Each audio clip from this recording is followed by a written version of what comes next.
Hi, what's going on? I'm Casey Dubois. I'm with GR Makers, and I'm glad you're here for the tour. This is the old Steelcase Pyramid that we're at. The Steelcase has a lot of ties to my heart. Both of my families were raised on Steelcase. Both of my grandfathers retired from the company. So my one grandfather actually helped start the model shop, which will now be the GR Makers space downstairs in the basement of the pyramid. So welcome. Here's a tour. On the 6th floor, we'll have some executive offices with a foundation and some grant writers that will help run the building. We'll also have some executive suites up there, a couple 2-bedrooms, a couple 1-bedroom places, so that when we fly people in from out of town, we have a place to put them. On the 4th and 5th floor will be universities and businesses. These businesses have to do something with the universities, either internships or co-op programs. On the 3rd floor, we'll have 3 through 12th grade. It will be multiple schools. It will be a mix of parochial schools, charter schools, private schools, and public schools. On the 2nd floor, we'll have the preschool, daycare, kindergarten, 1st and 2nd grades. We'll also have some offices for the universities that are upstairs to be able to talk to potential students. There's a very large cafeteria on the 2nd floor also. Down on the 1st floor, it's the largest space. It's 200,000 square foot. That's where we'll have the makerspace, the film studios, test labs, music programs, and a 25,000 square foot data center. So let's go on a tour.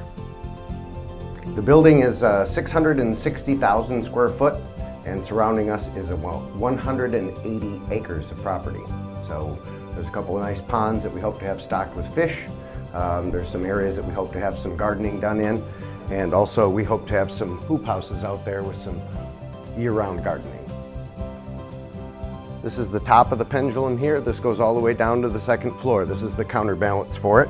If you look down, on the 5th floor is where the pendulum rotates from. And we always assumed that it was a natural movement, but it is actually controlled by a computer, I recently learned. Over here we have what was the legal offices for Steelcase, and these offices don't really need much except for some paint and some new carpet in here probably. We should be able to just bring this right up to par. We'll remove the old file cabinets for paper storage and replace those with desks that will be reconfigurable. So this will be a space where we could host up to 100 people for nice events. We've also got an outdoor balcony with great views all the way around. On the other side of this floor will be condo units, a couple 2-bedrooms and a couple 1-bedrooms. So this side will be 4 condo units, 2 1-bedrooms in the middle that will share this balcony, and 2 2-bedrooms on the far side which will have their own private balconies. The property goes all the way out to M6, and then around Alliance Beverage there's another 40-acre chunk that we hope to have some gardens in. As we go down to the 5th and 4th floors, those will be the universities and businesses, which will be commingling together and hopefully doing a lot of collaboration.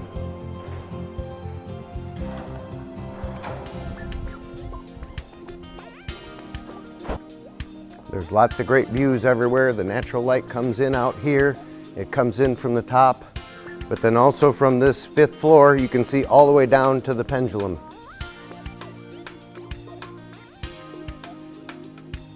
Every floor has 4 large balconies on the outside, and as we get lower, they get bigger and bigger.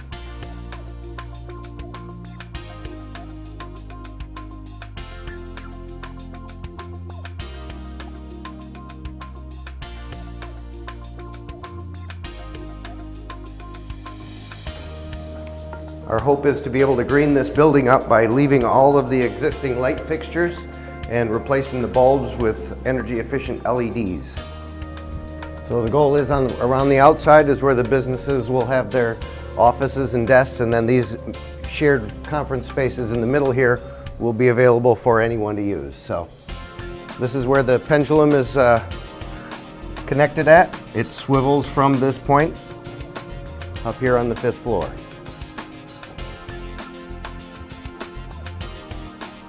On the 4th floor in the center here, we have a beautiful open space with natural light coming in from all 4 sides. This will be universities and/or businesses working together on projects or collaborating on new programs.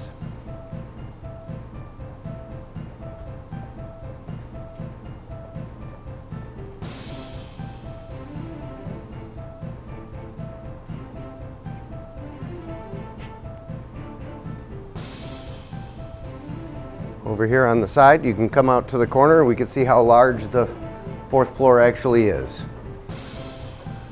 Around here on the right and on the left, we have some nice office spaces that could be for businesses or universities, or perhaps be conference rooms used for both.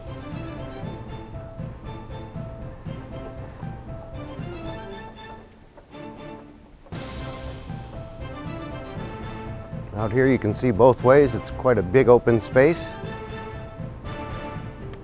So this is the 4th floor. This is where the universities and businesses will be. Again, we have natural light from above and natural light coming into the middle, and then we have an escalator down.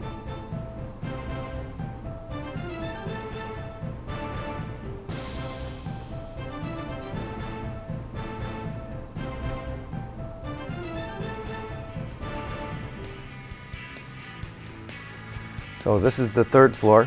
This is where we will have 3rd grade through high school levels, multiple schools.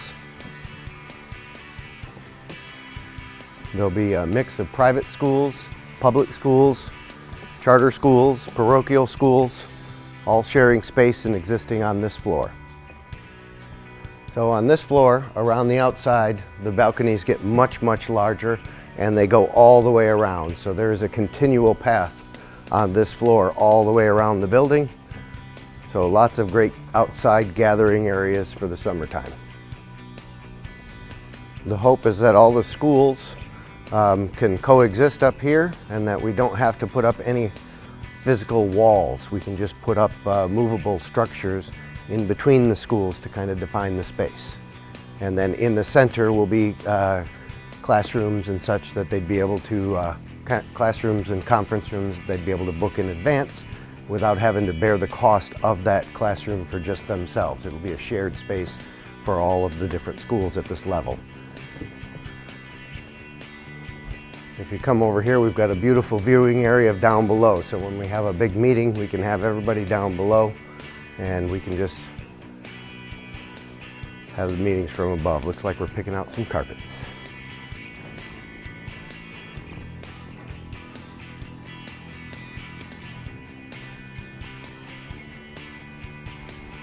If you look up here, you can see all the way up to the 5th floor.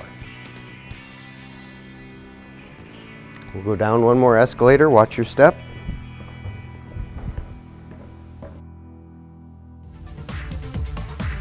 The goal for the center area is there'll be 4 big screens around the edges up there on that 2nd floor, and then we'll be able to have games for Western or U of M or whoever has their games going here, or any of the schools that have their games.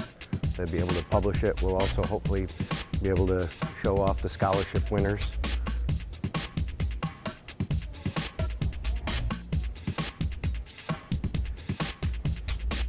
Here we have the kitchen area, where we're hoping to work with some universities and have a nice program.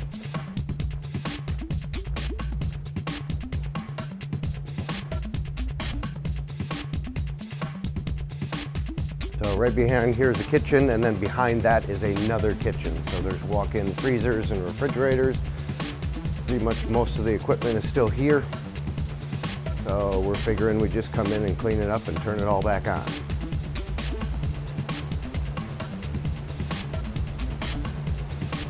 So we noticed a compost chute the other day, and my coffee guys are going to come in and put a biodigester down there to use the gas coming off from that compost chute to be able to run their roaster. This will be the dining area for the students. We're going to have to replace the carpet with something a little bit more durable, but out there we've got, again, a nice patio for the summertime. You can see the outbuilding there is all of our heating and cooling systems, which will need some upgrading out there. But and then off the side here we have this small building with the angled roof. That will be our outdoor classroom. So we will do fishing and nature and gardening type classes out there. As we come through this space, this used to be the dining rooms for Steelcase.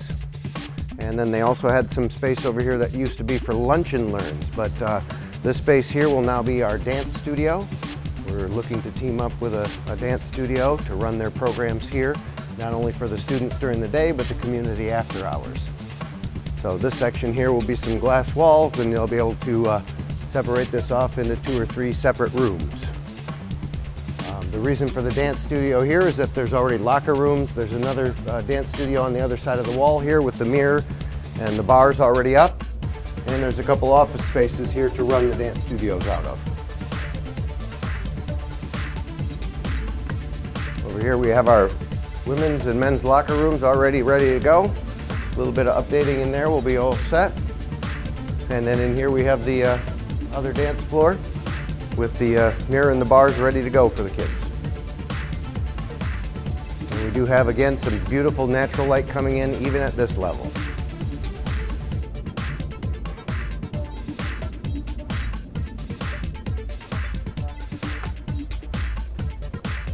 And then we go out to the door to the left here. If you look to the left, you'll see one corner of the building. So the dance studio will be able to instruct all their people to come to this corner of the building, and they can come right into their door. And the Fine Arts Dance program there. So in here used to be a viewing room and an editing suite. So up here is where they did the editing, and then they have a screen over there that they were able to project the images onto. And on the other side of that was a viewing room. So this will be updated a little bit. Technology's changed quite a bit since all this stuff was installed. Along with that studio, there's another one right across the hall here. So again, we'll update these with new modern equipment and be able to train kids from grade school, high school, and university level on film editing. As we come down the stairs, we have a beautiful film studio that there was no expense spared.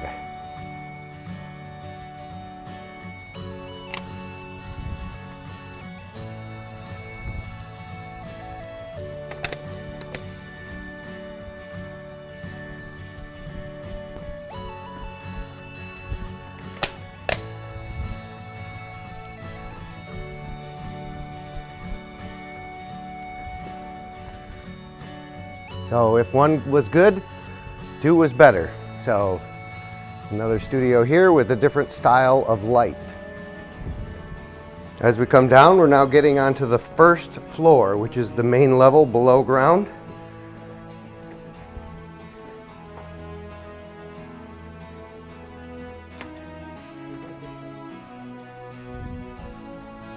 So the goal is to have somebody come in here and manage this space. There's lots of interest from Hollywood already for this space.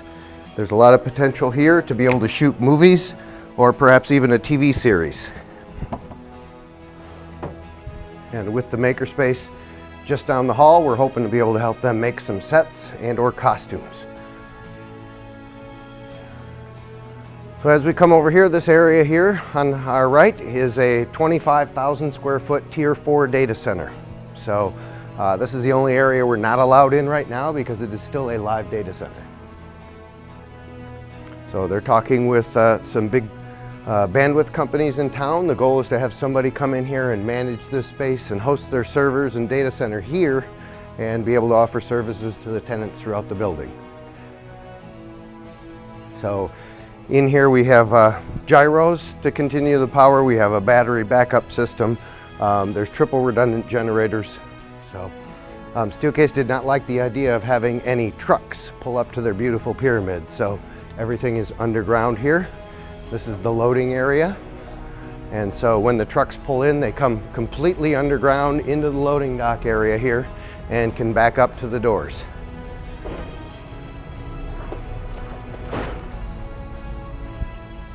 Quite a large space underground here. Lots of room for garbage. There's a compost bin that shoots straight down from the kitchen here. So this is where we're hoping to put the biodigester. And then off to the left, you'll see a big dust collection system. That's for the makerspace. So the big dust collection system's already in place and ready to go for us, along with compressors and anything else we should need.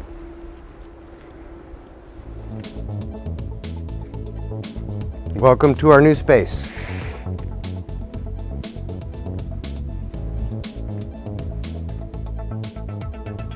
This is the old Steelcase model shop. There's about 30,000 square foot of all kinds of manufacturing in here.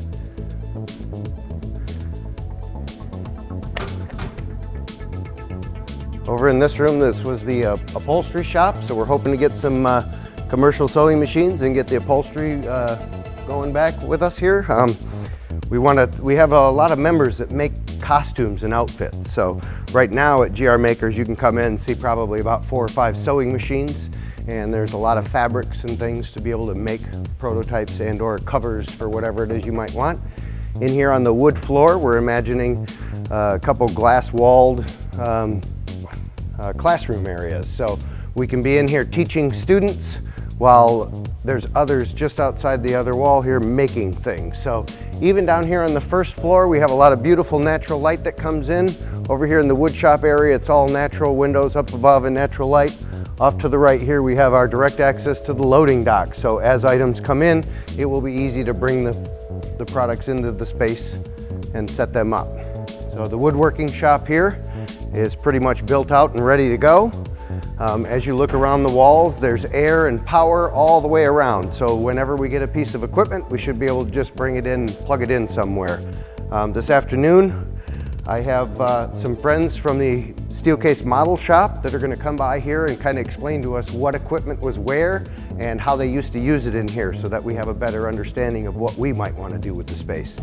But down here, these 2 rows down the sides are the dust collection system. So should we need to connect anything to the dust collection, we've got a hole right there and we can just go straight out with the dust. So our CNC mills, our lathes, our sanders, everything can be connected to that. As you look around, the blocks are all perforated with insulation inside there. This is to help keep the noise down throughout the shop area. And you can look around this whole area, it's lined with these types of blocks to help keep the noise down. In here we have the paint booth. We have 2 10-foot paint booths and a 12x12 batch oven. So we have the 2 paint booths for the painting. We have an oven for curing or doing powder coats and such. And then we also have a paint storage room over here, which has its own separate ventilation system and a catch area should anything spill.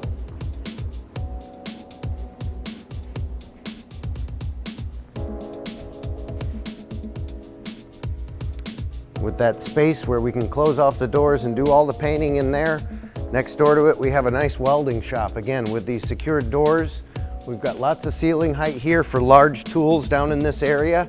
And judging by the bolts and the grounding rods in the floor, there were some big pieces of machinery here. So there we had the paint shop. Here we have a nice welding shop. So it's another enclosed room with its own ventilation and heating and cooling. Here's where they used to do fiberglass, but I'm calling this composites because nowadays, many of the wind turbine blades are made out of composites. So if we could teach kids something new about composites, develop something new here, sure would be nice. So here we've got, again, that natural light that comes into the shop area. And over here we have a 5-ton crane. I'm not 100% what they used to do here, but whatever it was real big and heavy. So we're looking at about 30,000 square foot down here.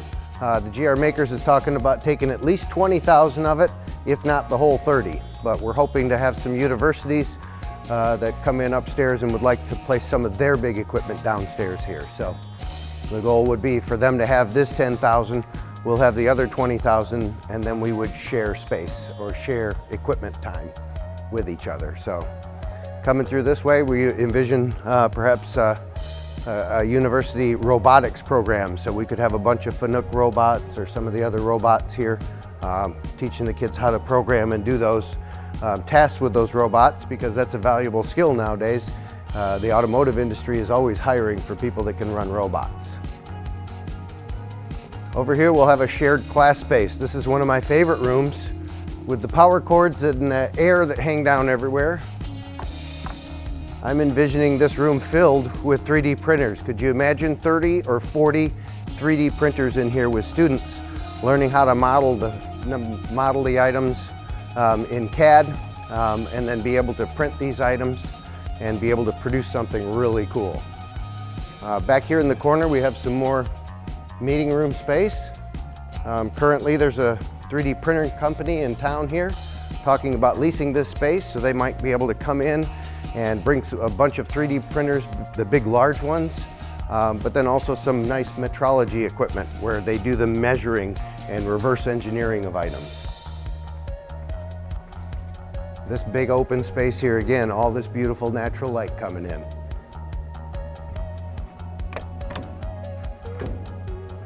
So in this corner of the building, this will be the northwest corner, and there will be, again, a direct entrance for any GR Makers members to be able to just come right in the corner of the building and come down the stairs into the makerspace. Over on this side, we have another area that can be configured for different classes, but this is also the test lab. So in here, we have some very unique equipment that you will find in no other school or makerspace around. So in here we have the cold chamber, the dry chamber, the humid chamber, and the hot chamber. So when we teach kids how to 3D model and print something, we can then put it in the torture chamber and show them what the effects of heat will do to their 3D printed items. We hope that this will be a draw for makers and inventors across the United States, just like we think the film studio will be. So in here, anyone can come in and test their prototypes for a long period, but also how cool will it be when we have students in this room doing real-world testing in chambers that no school would ever put in. So these would be a great asset for learning. Back in the day, Steelcase wanted to know how a chair would travel across the country. So these platforms here are programmable. So what we can do is take and put a piece of furniture in a box on this scale, and it's completely programmable. So they can program a trip from here to California. They've recorded what the movements in the vehicle are, and this will recreate those exact same movements of the truck going down the road so that they can effectively test their packaging and or products to make sure that they do not come apart during transport. Most of this stuff nowadays is simulated in the software, but back in 1989, this was the only way to simulate these kind of things. And then here's the pit where they would drop things into the pit to shock it. So the shock test, but again, all that's done in software nowadays. As we come this way, we'll have the Fine Arts Music program. Over here we have the acoustical test labs. So in the acoustical test labs, we're hoping that meant that they insulated the walls real well, so we don't have to all hear the music. We look forward to hearing the music, but probably only after they've had a little bit of practice.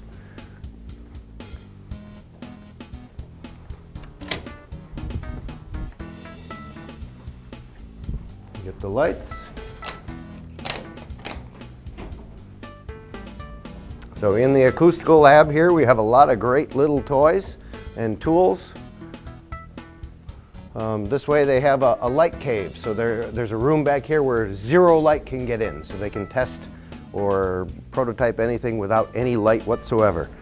Over here we have an anechoic chamber where you're going to eliminate any noise. So again, this is something that you'll only find in universities. Let me get my light out for you. And as we go in here, you can walk around and talk and listen to the fact that your voice, all of a sudden you can't hear anything anymore. So lots of suggestions for this room, but we're figuring that the movie studios can come in here and do some audio editing for the movies they shoot. Or we can also use this to teach the students the same thing. Or some people suggested this might be a good spot for detention.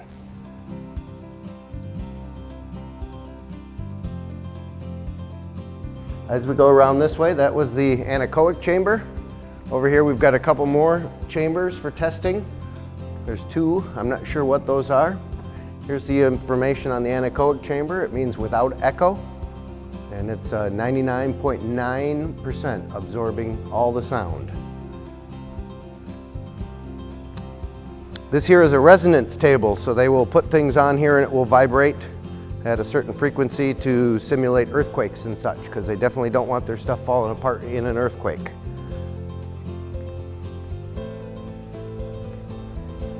Over this way we have some adjustable height rooms.